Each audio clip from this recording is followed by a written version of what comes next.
was born Lafayette Ronald Hubbard on March 13, 1911 in Tilden, Nebraska.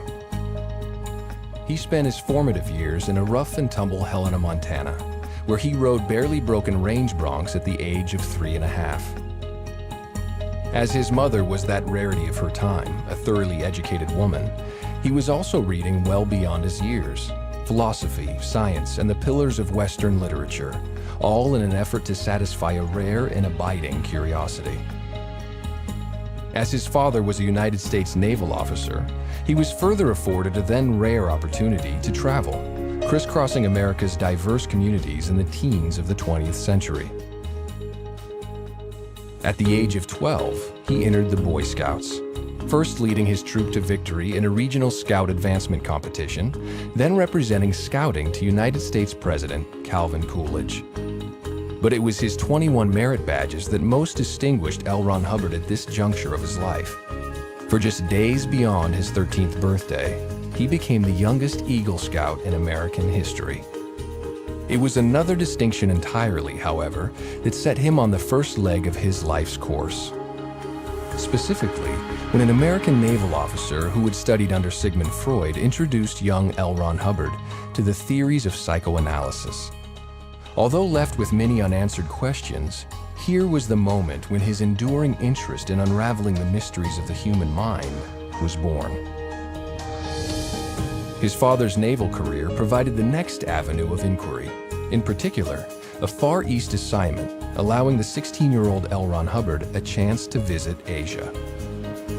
It was land still steeped in mystery and rarely seen by Westerners, yet pursuing very fundamental questions on the origins of man and the ultimate source of life. He trekked more than 250,000 miles through India, China, Japan, and the Philippines, into many remote cultures and much arcane wisdom, including Vedic hymns at the root of mankind's oldest beliefs. It was also through these travels he gained entrance to forbidden Buddhist lamaseries in China's western hills, and there witnessed wonders beyond any known scientific explanation. Shortly after his return to the United States in 1929, he entered George Washington University as an engineering student. It was a rigorous curriculum of scientific methodology, the very tools he needed to examine human thinking with unerring accuracy. Here, too, was one of America's earliest classes on nuclear physics, through which he embarked on yet another investigatory trail, this one to isolate a postulated life source, theoretically detectable in small energy particles. Yet laboratory experimentation was by no means all that occupied his university days.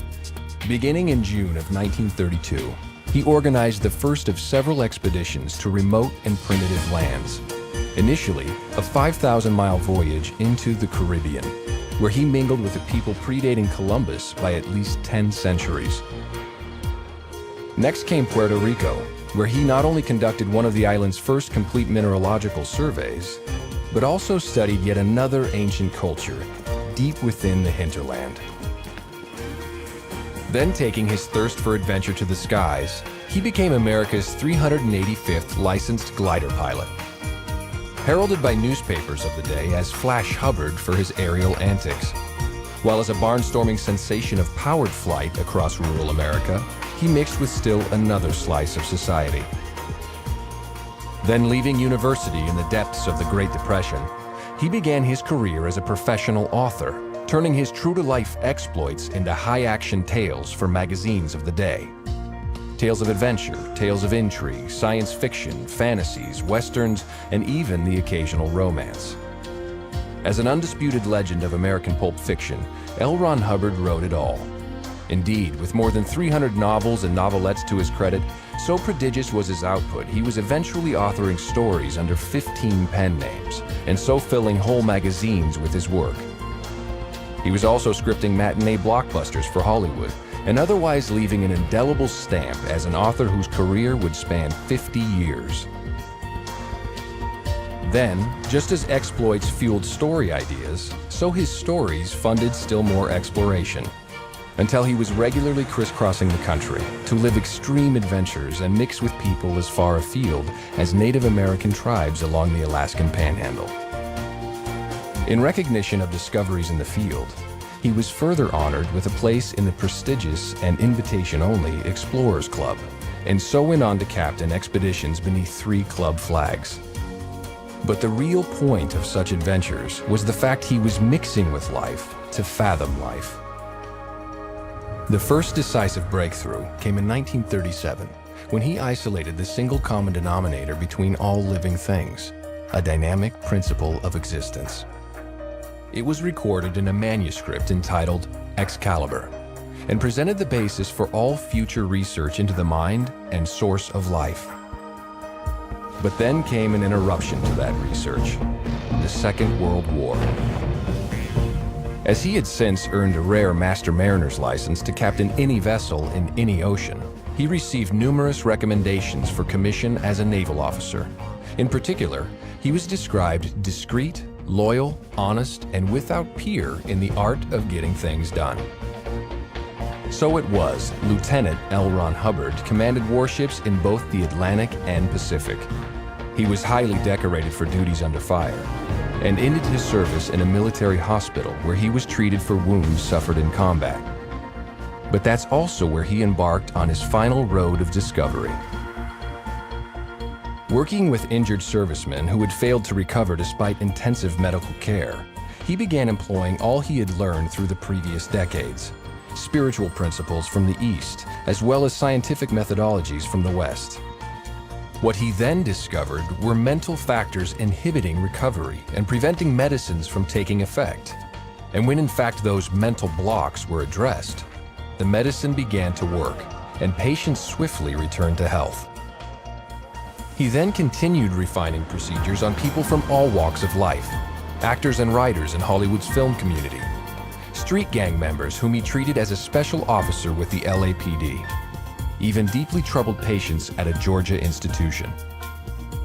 And so it was, having developed a workable technology of the mind, he authored a definitive text on the subject, a work detailing all underlying theory, discoveries, and techniques. That book was Dianetics, The Modern Science of Mental Health, published on May 9, 1950. It sparked a storm of popular enthusiasm and immediately hit the New York Times bestseller list for 26 consecutive weeks. As such, it was the biggest selling book on the mind ever written, and remains so today. Contained within was the discovery of the reactive mind, the hidden source of nightmares, unreasonable fears, upsets, and insecurity.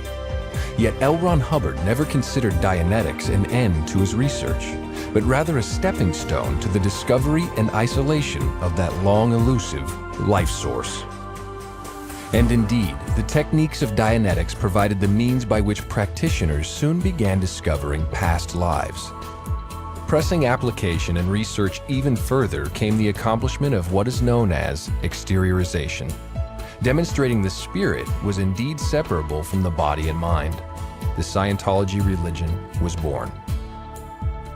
Thereafter, L. Ron Hubbard delved ever deeper into the spiritual nature of man, documenting his discoveries in thousands of recorded lectures, articles, and books. While to present those discoveries, he literally circumnavigated the globe, and so churches of Scientology opened on 4 continents, headquartered at his long-term residence in southern England. Through ensuing years, L. Ron Hubbard continued advancing the subject until his passing in 1986. His legacy comprises tens of millions of published words and 3,000 recorded lectures, while with over 250 million copies of his books and lectures in circulation, he has inspired a movement spanning all continents and all cultures. So to those who would ask, what kind of man could have founded the only major religion of the 20th century? The answer is simple enough. A man who lived life from the top down and the bottom up. A man who had seen much wisdom and great suffering. A man who spent a quarter of a century bridging the gap between East and West, science and religion. A man such as L. Ron Hubbard.